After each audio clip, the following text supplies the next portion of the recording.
બનાસકાંઠાના પાલનપુરમાં ચોરી અને ત્યારબાદ હત્યાના મામલે હવે પોલીસે વધુ તપાસના ચક્રો ગતિમાન કર્યા છે અને શું સામે આવ્યું છે તેને લઈ વિગતવાર ચર્ચા કરીએ। નમસ્કાર, આપ જોઈ રહ્યા છો ન્યૂ ભારત ન્યૂઝ અને હું છું આપની સાથે વલ્લરી વ્યાસ।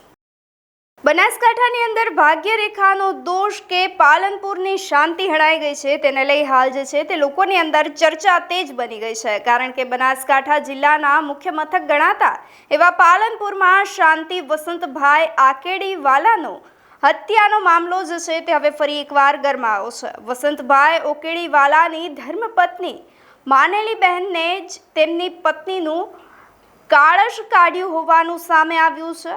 તો 79 તોલા અને 2 લાખ રોકડની અવારનવાર ઉઘરાણી કર્યા બાદ જે છે તે હત્યા કરવામાં આવી હોવાની હાલ જે છે તે તપાસમાં સામે આવ્યું છે। પરંતુ હત્યા કર્યા બાદ જે છે તે લાશ પર પેટ્રોલ છાંટી અને સળગાવી નાના નાના ટુકડા કરી અને પ્લાસ્ટિકની કોથળીમાં ભરી દેવામાં આવ્યા હતા। પોલીસે શંકાના આધારે આરોપીને પોલીસ મથકે બોલાવી પૂછપરછ હાથ ધરી છે। બનાસકાંઠા જિલ્લામાં પાલનપુર શહેર ખાતે ગત તારીખ 23/3/2026ના રોજ રાતના સમયે પાલનપુર પશ્ચિમ પોલીસ સ્ટેશન ખાતે 14/2026ની એક જાણવાજોગ લેવામાં આવી હતી। જેમાં જાણવાજોગ અન્વયે જેની જાહેરાત આપી છે પૃથ્વીરાજ વસંતભાઈ આકેડીવાલા ઉંમર વર્ષ 23, તેમણે જણાવેલ હતું કે તેમની માતા જેઓ દૂધ લેવા જવાનું કહી અને દૂધ લઈને પરત આવેલ ન હોય તે બાબતે ગુમ જાણવાજોગ પાલનપુર પશ્ચિમ પોલીસ સ્ટેશનમાં નોંધવામાં આવી હતી।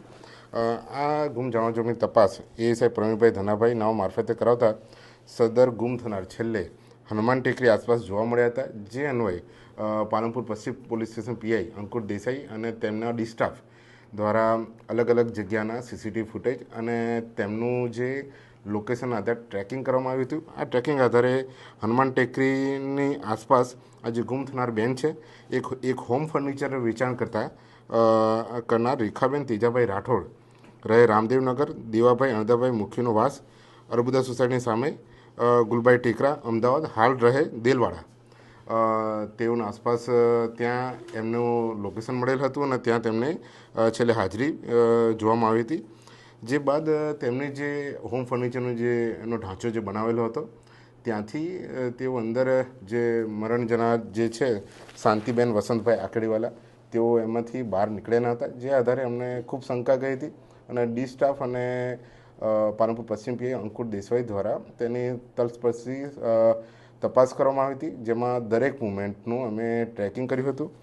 આના આધારે જેને રેખાબેનને જે અત્યારે પોસ્ટે લાવીને પછી પ્રયુક્તિપૂર્વક અમે એની પૂછપરછ કરી હતી। જે બાબતે તેઓએ અમને જણાવેલ કે શાંતિબેન પાસેથી અવારનવાર ધંધા અર્થે અને પશુપાલન માટે રોકડ રકમ અને સોનું મેળવેલ હોય તથા જે સોનું અને રોકડ રકમ શાંતિબેન પરત માંગતા હોય, જેથી આ સોનું અને રોકડ રકમ પરત આપવી ન પડે તે હેતુથી તેમને શાંતિબેનને મારી નાખવાનું કાવતરું ઘડેલ અને પોતાના પતિ તેમજ અન્ય 2 ઈસમો સાથે આખું આ કાવતરું બનાવેલું અને કાવતરાના ભાગરૂપે અલગ અલગ જગ્યાએથી પેટ્રોલ લાવી ફર્નિચર વેચવાની જગ્યાએ મૂકી દીધેલ, તેમજ ત્યારબાદ શાંતિબેને પોતાના હોમ ફર્નિચર વેચવાની જગ્યાએ બોલાવી પ્રસાદના બહાને તેમને નશાકારક વસ્તુ ખવડાવી બેભાન કરેલ અને ત્યારબાદ પોતે બોલાવેલ 2 અન્ય ઈસમો મળી શાંતિબેને ક્લચના વાયર વડે ગળે ટૂંપો આપી મોત નિપજાવેલ હતું।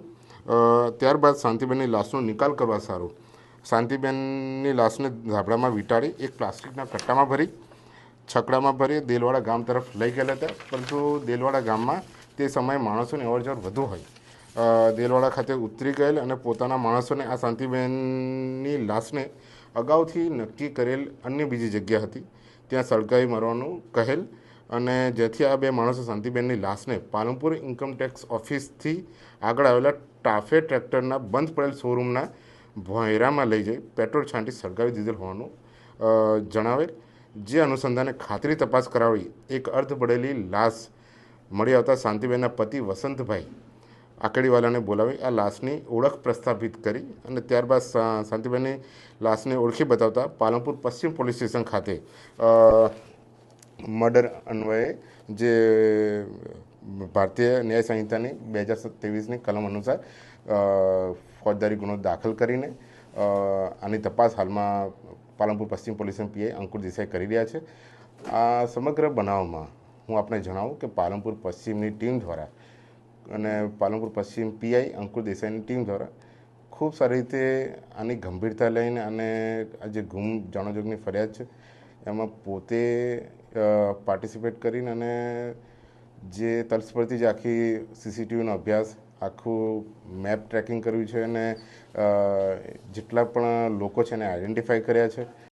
તો હાલ જે છે તે પોલીસ દ્વારા વધુ ચક્રો ગતિમાન કરવામાં આવ્યા છે, પરંતુ આટલી નિર્મમ હત્યા જે કરવામાં આવી છે, ટુકડા ટુકડા કરી અને લાશને જે છે તે સળગાવી નાખવાનો પ્રયાસ કરવામાં આવ્યો છે, તેને લઈ હાલ જે છે તે સમગ્ર પંથકની અંદર ભયનો માહોલ જોવા મળી રહ્યો છે. આપનું શું માનવું છે અમને કમેન્ટ કરી ચોક્કસથી જણાવશો. તેની સાથે જ અમારી ચેનલ ન્યૂ ભારત ન્યૂઝને લાઇક, શેર અને સબસ્ક્રાઇબ કરવાનું ભૂલશો નહીં. નમસ્કાર.